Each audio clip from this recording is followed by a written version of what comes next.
की जय, भारत माता की जय। नमस्ते, सदा वत्सले मातृभूमि। जय हिंद दोस्तों कुछ इंपॉर्टेंट अपडेट्स आए हैं तो मैंने सोचा उसको तुरंत आपके साथ डिस्कस कर लिया जाए। तो चलिए इन अपडेट्स को शुरू करते हैं। सबसे पहले बात करेंगे भारतीय टैंकों को लेकर।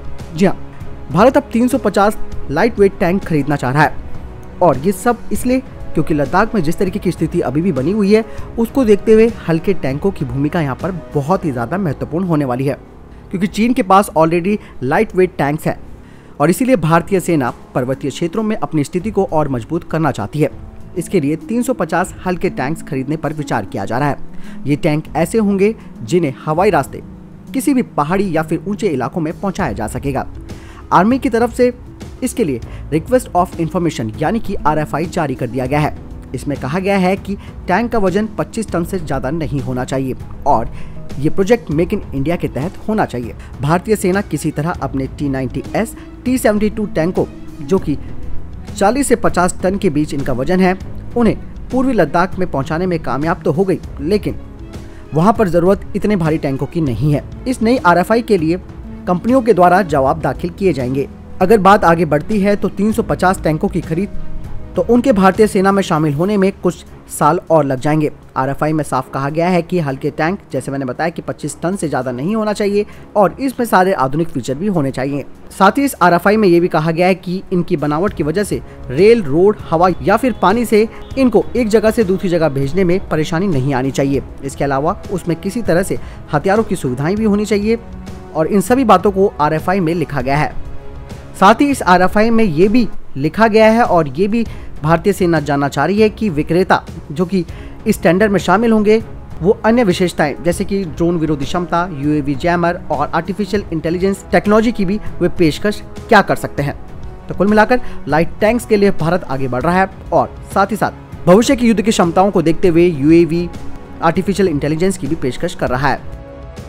अगली अपडेट भी भारतीय सेना को लेकर आ रही है। सेना के उप प्रमुख लेफ्टिनेंट जनरल CP मोहंती ने कहा कि रक्षा प्रणालियों और फील्ड फॉर्मेशन में ऊर्जा दक्षता मोर्चे पर तैनात सैनिकों की सहायता करने के लिए आवश्यक सिपाहियों की संख्या में कमी लाई जा सकती है। एक वेबिनार के दौरान उन्होंने कहा कि यह आवश्यक है कि भारतीय सेना में भविष्य में शामिल की जाने वाली सभी प्रणालियों और सैनिकों की जरूरतों का मूल्यांकन ऊर्जा दक्षता के आधार पर किया जाना चाहिए।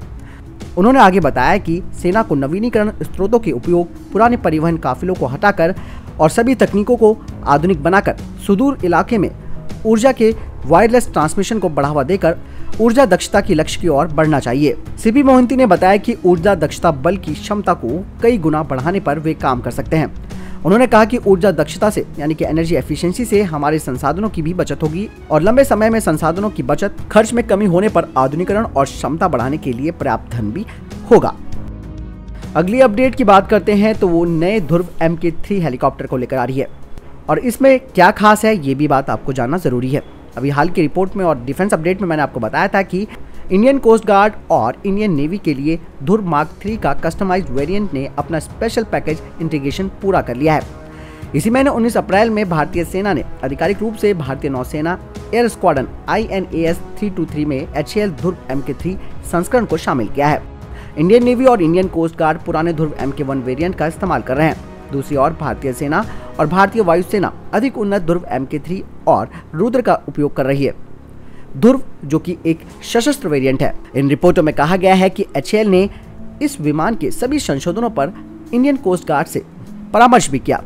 साथ ही ये भी बताया गया है कि हेलीकॉप्टर की वर्तमान पहचान maritime reconnaissance and coastal security ALH होगी। ये बात 2017 से शुरू हुई जब HAL ने 5 साल के अंतराल में इंडियन कोस्ट गार्ड को 32 फिक्स्ड व्हील वर्जन वाले ALH की आपूर्ति के लिए 5,126 करोड़ रुपए के सौदे पर हस्ताक्षर किए।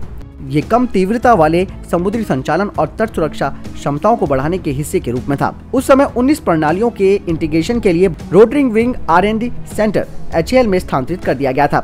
ICG द्वारा 32 के प्रारंभिक आदेश के बाद भारतीय नौसेना ने पुराने हो चुके चेतक बेड़े को बदलने के लिए 16 फॉलो ऑन ऑर्डर भी दिए। यानी कि खास बात यह है कि ध्रुव MK3 को संशोधित किया गया है भारतीय नौसेना और इंडियन कोस्ट गार्ड के कहने पर। अगली अपडेट की बात करते हैं तो वो TEDBF को लेकर आ रही है। आखिर भारतीय नौसेना TEDBF प्रोग्राम को आगे क्यों बढ़ाना चाहती है?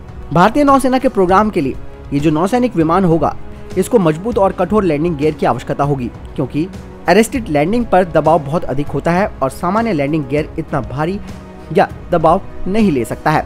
इसके लिए विमान के बेली को सख्त करने की आवश्यकता होती है, क्योंकि जब विमान से 60% का दबाव खत्म हो जाता है और यदि इसका जो बेली है वो मजबूत नहीं होती तो विमान टुकड़ों में फट सकता है और इससे करीबन 6 से 10 बिलियन डॉलर के कैरियर का नुकसान हो सकता है। साथ ही साथ पायलट की जान को भी नुकसान हो सकता है। इन स्थितियों को देखते हुए एडीए एक पूरी तरह से नए फ्रेम के साथ TEDBF प्रोग्राम को सामने लाई। TEDBF की जो विशेषताएं हैं उनमें ये विमान 4.5++ जनरेशन का लड़ाकू विमान है, जिसमें दो चीज़ों का परफेक्ट बैलेंस है। पहला, ये स्टिल्थी होगा, दूसरा इसकी मैन्युअलिटी यानी कि गतिशीलता। ये एयरक्राफ्ट किसी भी 5वीं पीढ़ी वाले फाइटर जेट जैसा ही होगा, लेकिन इसमें किसी भी तरह के इंटरनल हथियार बे नहीं होगा, यानी कि आंतरिक हथियार प्रणाली नहीं होगी। इस प्लेन को 5वीं पीढ़ी के फाइटर की तरह आकार दिया जाएगा और इस पर रैम पेंटिंग की जाएगी। विमान सुपर क्रूज करने में सक्षम होगा और HAL और ADA के अधिकारियों के अनुसार विमान को स्केल अप मॉडल के द्वारा संचालित किया जा सकता है। साफरान के मूल पर आधारित कावेरी इंजन और इंजन को 99 किलोन्यूटन का थ्रस्ट पैदा करने में सक्षम किया जाएगा और इसके साथ ही इंजन को AMCA जैसे थ्रस्ट वेक्टरिंग का समर्थन भी करना होगा। एक अच्छे इंजन के अलावा इस तरीके के विमान को सुपर मैनुअल बनाने के लिए TEDBF में कैनार्ड की आवश्यकता भी होगी, जो कि इसे एंगल ऑफ अटैक प्राप्त करने की अनुमति देंगी। अधिकांश 5वीं पीढ़ी के फाइटर्स के साथ समस्या यही है कि उनके स्टिल्थी होने की वजह से उनके कैनार्ड्स नहीं रखे जाते, इसीलिए वे 4.5 जनरेशन के किसी भी प्लेन से ज्यादा मैनुअल नहीं हो सकते हैं। लेकिन भारतीय नौसेना का TEDBF 2 कैनार्ड का सपोर्ट करेगा, जो कि इसे Su-30 MKI की तरह फाइटर को सुपर मैनुअल प्लेन बनाएगा। भारतीय नौसेना ने साफ तौर पर कहा था कि उसे ऐसे विमान की जरूरत है जो 4 एयर टू एयर मिसाइल ले जाने में सक्षम हो। इसके अलावा एक एंटीशिप ऑब्लिक कैरियर मिसाइल के साथ साथ 3 भारी ईंधन टैंक ले जा सके और 1100 किलोमीटर से अधिक की इसकी रेंज हो और ये 2 घंटे तक कम से कम एयर में रह सके, यानी कि हवा में उड़ सके। इसी आवश्यकता को ध्यान में रखते हुए TEDBF को 4.5++ जनरेशन का एयरक्राफ्ट बनाया जाएगा, ताकि ये 5वीं पीढ़ी के किसी भी फाइटर से बेहतर तरीके से संचालित किया जा सके।